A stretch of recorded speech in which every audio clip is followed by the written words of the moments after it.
বিসমিল্লাহির রহমানির রহিম। সুপ্রিয় শিক্ষার্থী বন্ধুরা,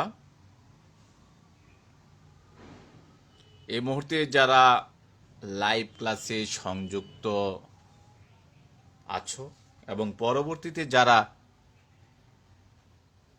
ফেসবুক নরসিংদী অনলাইনে ফেসবুক পাঠশালা অথবা আমার টাইমলাইন থেকে এই ভিডিওটি দেখবে অথবা অন্য যারও যে কোনো টাইমলাইন থেকে যদি শেয়ার থাকে দেখে থাকো, সকলকে আমার এবং নরসিংদী অনলাইন পাঠশালার পক্ষ থেকে আজকের ক্লাসে স্বাগত জানাচ্ছি। হ্যাঁ বন্ধুরা, তোমাদেরকে একটি কথা বলে রাখি যে 1-2 মিনিট একটু কথা বন্ধ রাখছি, আজান হচ্ছে। লাইভটা শুরু হওয়ার সাথে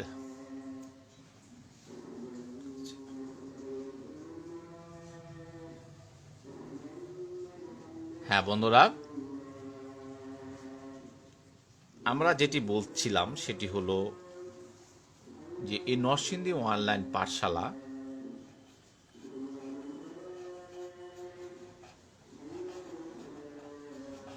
থেকে আমি কাজী মোহাম্মদ মহসিন, প্রধান শিক্ষক, মাধবপুর, লাখপুর, সপ্রাবি, মনোহরদী,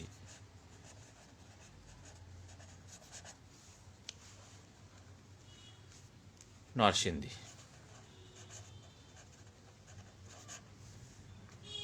এটি আমার পরিচিতি, তোমরা সকলেই জানো। প্রতিদিন ক্লাসে আসলে এটি বলতে হয়, এটি একটি রেওয়াজে পরিণত হয়ে গেছে। আর আজকের যে ক্লাসটি আমি উপস্থাপন করতে যাচ্ছি সেটি তোমরা জানো যে এই পেজ থেকে আমি পঞ্চম শ্রেণীর প্রাথমিক গণিত বিষয়ে ক্লাস উপস্থাপন করে থাকি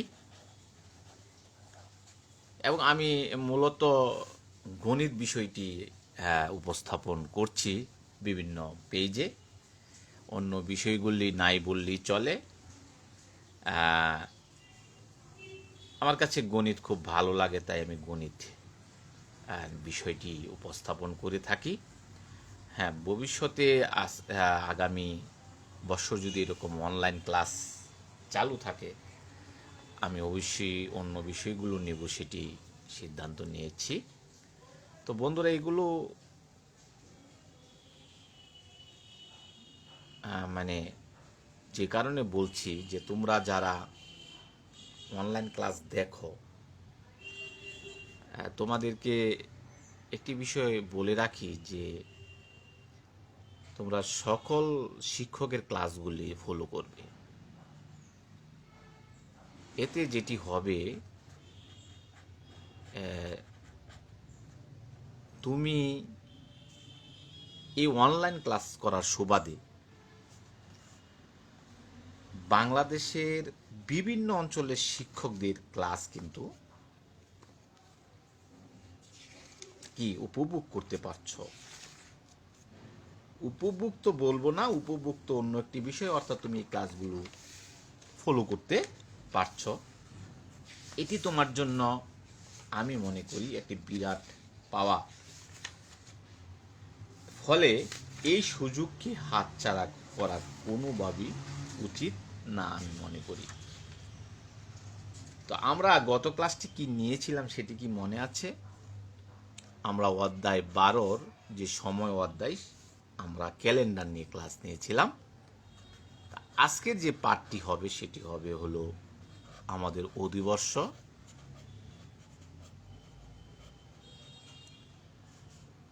দশক, তারপর যুগ এবং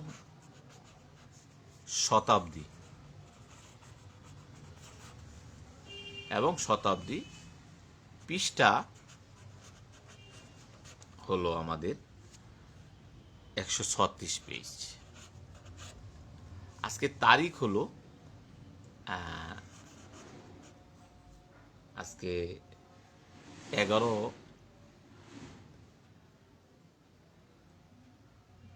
তারিখ, তারিখটা আমি ভুলে গিয়েছি। আজকে কত তারিখ? আজকে হলো 12 তারিখ, জেনে নিলাম। তো আজকে 12 তারিখ। আজকে তোমার কথা না বাড়িয়ে আমরা ক্লাসটি শুরু করে দেই। হ্যাঁ বন্ধুরা, আমরা লক্ষ্য করেছি যে আমাদের অনেক বছর মানে প্রায় 4 বছর পর পর, হ্যাঁ প্রায় না, একেবারে 4 বছর পর আমাদের ফেব্রুয়ারি মাস 29 দিনে হয়ে থাকে। এছাড়া আমরা ফেব্রুয়ারি মাস 28 দিন থাকে, তাই না বন্ধুরা? এটা তোমরা জানো। যারা জানো না বা খেয়াল করো না, তোমাদের উদ্দেশ্যে বলছি যে আমাদের যে ফেব্রুয়ারি মাসকে কেন্দ্র করে আজকের যে বিষয়টি সেটি হলো অধিবর্ষর কথাটা আসবে। যে অধিবর্ষ কিভাবে চিহ্নিত করব, অর্থাৎ আমাদের যে সাল আছে, হ্যাঁ এই যে সাল, যেমন এই বছর হলো 2020 সাল,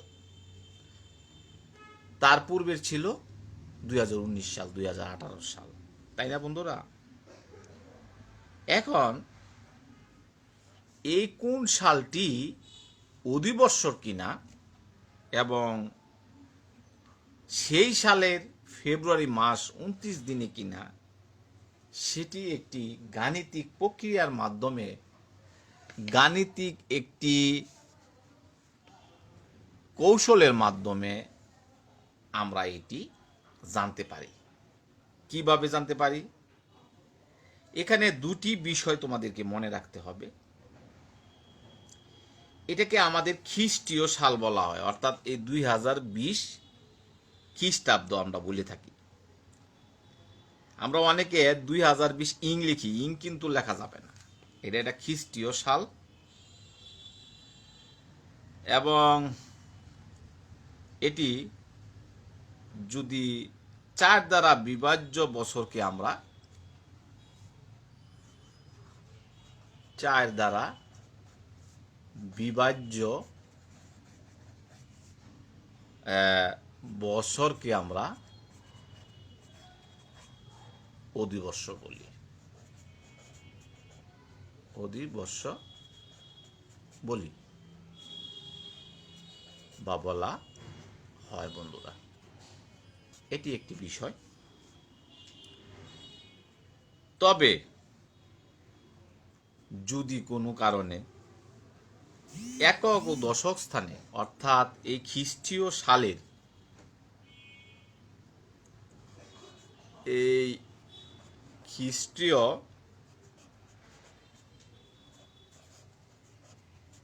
সালে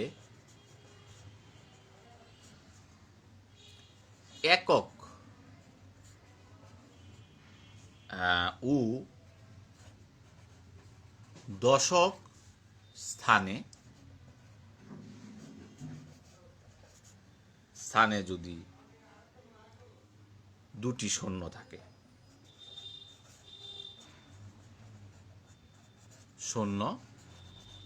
থাকে, কেমন? যেমন মনে করো আমাদের 2000 সাল ছিল, ঠিক তাই না? আবার হইতে পারে আমাদের দুটি সন, আবার হতে পারে 1900 সাল ছিল। হ্যাঁ, এই যে 1800 সাল, এই যে সালগুলি, এগুলা আমাদের দেখো যে এটির ক্ষেত্রে আমাদের যেটি করতে হবে, এটিকে আমাদের 400 দ্বারা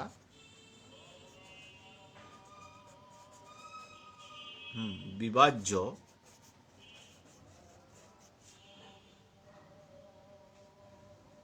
হয়,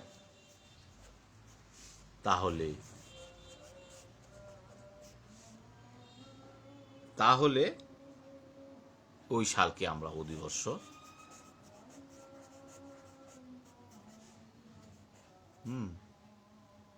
বলি। তাহলে এখানে দুটি বিষয় আসছে, সেটি হলো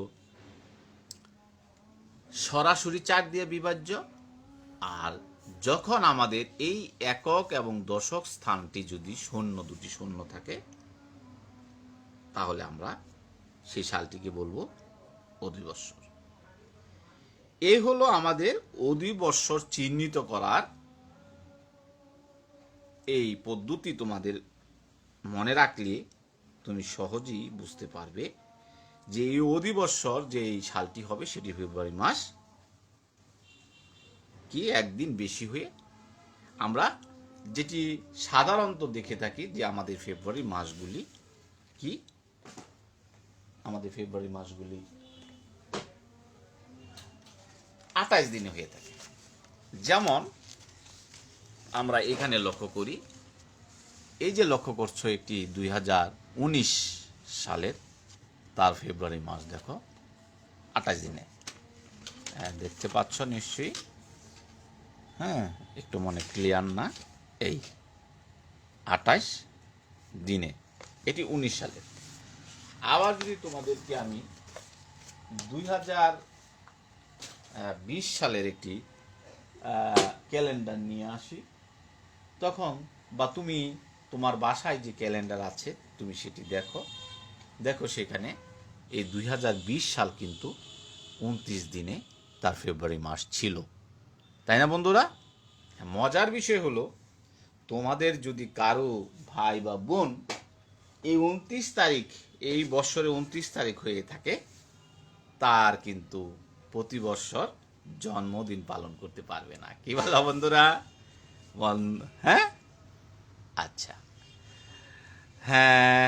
তাহলে আমার একটি প্রশ্ন, তাহলে কোন বন্ধুদের জন্মদিন 4 বছর পর পর হবে?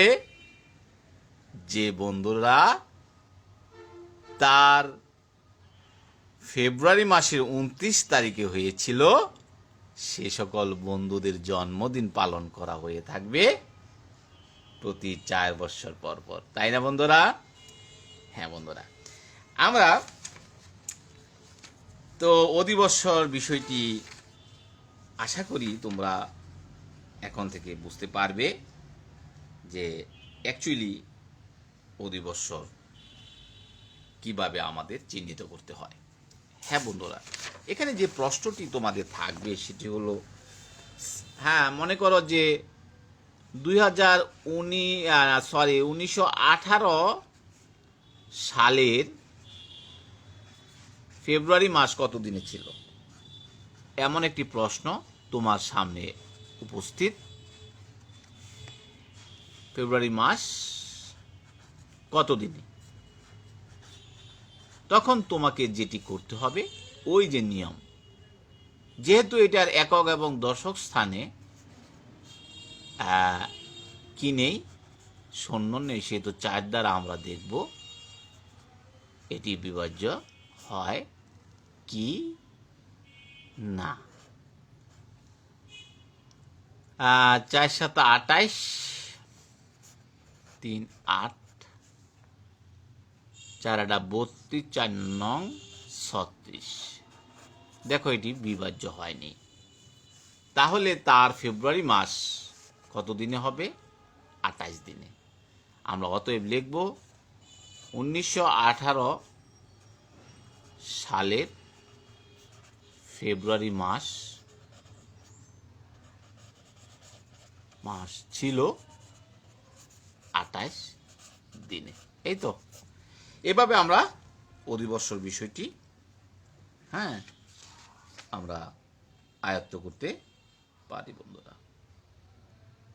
আচ্ছা, তারপরে চলে আসো, আমাদের পরবর্তী বিষয় হলো দশক। দশক বিষয়টি কি? দশক আমরা কি একক দশক? না, এটি হলো ধারাবাহিকভাবে 10 বছর যে সময়কালটি হবে, ধারাবাহিকভাবে, ধারাবাহিকতা। ধারাবাহিক মানে কি? যে মনে করো যে এটা 20 সাল, অর্থাৎ 2010 সাল থেকে 20 সাল পর্যন্ত, 10, 11, 12, 13, 14, 15, 16, 17, 18, 19, 10 থেকে বলা যাবে না, তাহলে এক কম হয়ে যায়। তাহলে আমার 2009, 9, 10, 11, 12, 13, 14, 15, 16, 17, 18, তাহলে তো হইল না,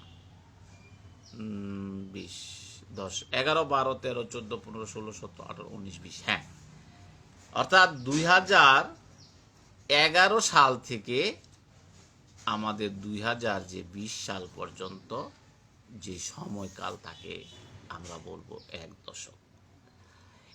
এটাই বলছে যে 2000 ধারাবাহিকভাবে 2000 বলা দরকার নেই, ধারাবাহিকভাবে 10 বছরের এই সময়কালকে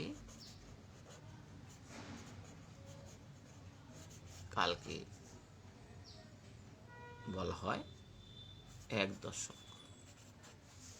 তারপরে আসি আমরা যুগ। যুগ কি? আমরা কিন্তু সেটা গণিতে যুগ করি, একত্র করি, সেই যুগ নয়। দেখো, এটার বানান ভিন্ন। 12 বছর ধারাবাহিক, এই ধারাবাহিক শব্দ আসবে, ধারাবাহিক 12 বছরের সময় কাল হলো এক যুগ। তাহলে আরো 2 বছর বেড়ে যাবে, অর্থাৎ 11 থেকে যদি আমরা 21, 22 যে আসছে 22 পর্যন্ত, এটাকে আমরা এক যুগ বলতে পারি। এইভাবে ধারাবাহিকভাবে। তারপরে আসছে আমাদের আরেকটি বিষয় ছিল আজকের পাঠের, শতাব্দী। তাহলে আজকের আমরা পাঠের শতাব্দী ছিল, শতাব্দীটা হলো এরকম যে ধারাবাহিক, বানানো হয় নাই, ধারাবাহিক কত? 100 বছর। এখানে 100 বছর, তোমরা দেখতে পাচ্ছ কিনা ক্লিয়ার? বছর, এই সময় কাল কে বলা হয় এক শতাব্দী। তাহলে আজকের পাঠ থেকে আমরা যে বিষয়গুলো জানতে পারলাম সেটি হলো যে আমরা কোন শতাব্দীতে আছি। এটি একটি প্রশ্ন যদি করি, আমরা একবিংশ শতাব্দীতে আছি। এই যে আমাদের যে শতাব্দীগুলো শুরু হয়, অর্থাৎ কিভাবে শুরু হয়? মনে করো এটা 1900 সাল থেকে 2000, 1900 সাল থেকে শুরু হয়েছে, সেটা 2001 সাল পর্যন্ত ছিল এক ধরনের। তারপরে আমরা এইভাবে 2000 সাল থেকে আমাদের এমন 100 বছর আমাদের যে গণনা করা হবে সেটা হলো এক শতাব্দী। তা আমরা অনেক সময় বলি যে বিংশ শতাব্দী, 21 শতাব্দী, এই কথাগুলা আমরা কিন্তু মুখে মুখে বলি। তো আশা করি তোমরা এই শতাব্দীর বিষয়টি হলো এরকম যে প্রথম শতাব্দী কখন শুরু হয়েছিল, আমি কথাগুলো আর একটু ক্লিয়ার করি। যে প্রথম, দেখো, প্রথম শতাব্দী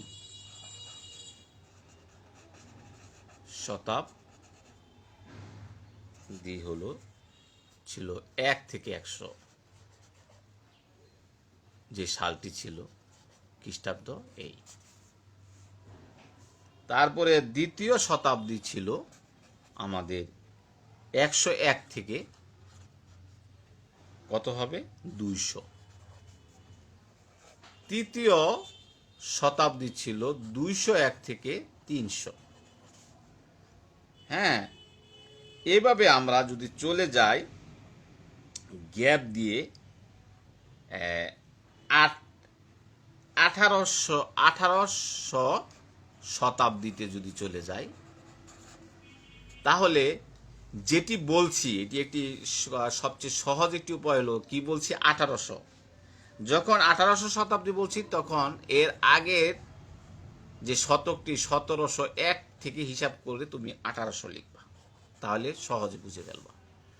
19 শতাব্দী তার মানে কি 1801 থেকে 1900, বুঝতে পারছো? অর্থাৎ 1900 শতাব্দীটা এটা লাস্টে থাকবে, তার পূর্বে এটি করবো। যেমন বিংশ শতাব্দী মানে 20 শতাব্দী হবে 1901 থেকে 2000। তাহলে 21 আমরা এখন 21 শতাব্দীতে আছি। 21 শতাব্দীটা হবে হলো এই 2001 থেকে আমাদের 2100 সাল পর্যন্ত। তাহলে আমরা এখন 21 শতাব্দীতে আমরা আমাদের দৈনন্দিন অর্থাৎ আমরা বেঁচে আছি, এই শতাব্দীর উপর এখনো আছি। আল্লাহ যদি সবাইকে হায়াত দেন আরও আমরা বেঁচে থাকবো, সেটি নির্ভর করবে আমাদের সৃষ্টিকর্তার উপরে। তো আশা করি আজকের পাঠ থেকে তোমরা যে বিষয়গুলি জানতে পারলে, সেটি হলো আমরা কিভাবে অধিবৎসর বের করব। আমরা আজকের পাঠ থেকে অধিবৎসর বিষয়ে ক্লিয়ার হলাম যে অধিবর্ষ আমরা কিভাবে চিহ্নিত করব, এটাই ক্লিয়ার হলাম। আমরা ক্লিয়ার হলাম যে দশক বিষয়টি কি।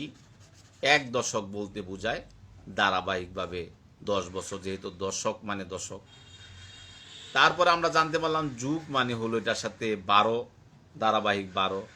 তারপরে আমরা জানতে পারলাম শতাব্দী, যেটি খুবই আমরা কথায় কথায় বলে থাকি। হ্যাঁ, তাহলে আজকের পাঠ থেকে আমরা এই 4টি বিষয় ক্লিয়ার হলাম এবং ভালোভাবে ক্লিয়ার হলাম। আশা করি তোমরা সেটি বুঝতে পেরেছ। হ্যাঁ বন্ধুরা, আমাদের এই বিষয়টি নিয়ে আবারও কথা হবে আগামী ক্লাসে। সে পর্যন্ত তোমরা বিষয়টি নিয়ে চিন্তা করতে থাকো, অনুশীলন করো। মনে রাখতে হবে বন্ধুরা, যে গণিত যদি তোমাকে রপ্ত করতে হয়, পারতে হয়, তাহলে অনুশীলনের বিকল্প নেই। এবং অনুশীলন করতে করতেই তোমাকে শিখতে হবে। এখানে অনেক কথা থাকবে, অনেক বিষয় থাকবে, কিন্তু সেই কথাগুলি তোমার স্মরণ করে তোমাকে প্রতিটা সমস্যা তোমার পাঠ্য বইয়ের, দেখো পরীক্ষাতে কিন্তু সবগুলো সমস্যা আসে না, কিন্তু গাণিতিক সমস্যা যে কোনো প্রয়োজনের জীবনের তোমার প্রয়োজন হতে পারে সমাধানের জন্য। সেই জন্যই তুমি প্রতিনিয়ত অনুশীলন করে যাবে। হ্যাঁ বন্ধুরা, আজ আর নয়, আজ এখনই ক্লাসটি শেষ করব। তো শেষ করার আগে যে কথাটি বলবো, যে আমাদের স্বাস্থ্যবিধি মেনে আমাদের চলতে হবে এবং আমাদের ভুলে গেলে চলবে না যে আমরা যে অনলাইনে ক্লাস নিচ্ছি, তোমরা বাড়িতে আছো, এটি সে করোনা ভাইরাস, যে ভাইরাসটির ভয়াবহতা, ব্যাপকতা এখন শুনছি অনেক বিস্তৃতি লাভ করছে। তাই সাবধানে থাকবে এবং পরিবারের সকলকে এই মেসেজটি দিবে যে স্যার বলেছে সাবধানে থাকার জন্য, স্বাস্থ্যবিধি মেনে চলার জন্য, যেন এই বিষয়ে ব্যত্যয় না ঘটে। তাহলে আমরা সুস্থ থাকব, আমরা ভালো থাকব এবং দেখা হবে আবার একটি সুন্দর পৃথিবীর, যখন আমরা ক্লাসে থাকব। সেই প্রত্যাশা রেখে আজকের ক্লাস থেকে বিদায় নিচ্ছি। আল্লাহ হাফেজ।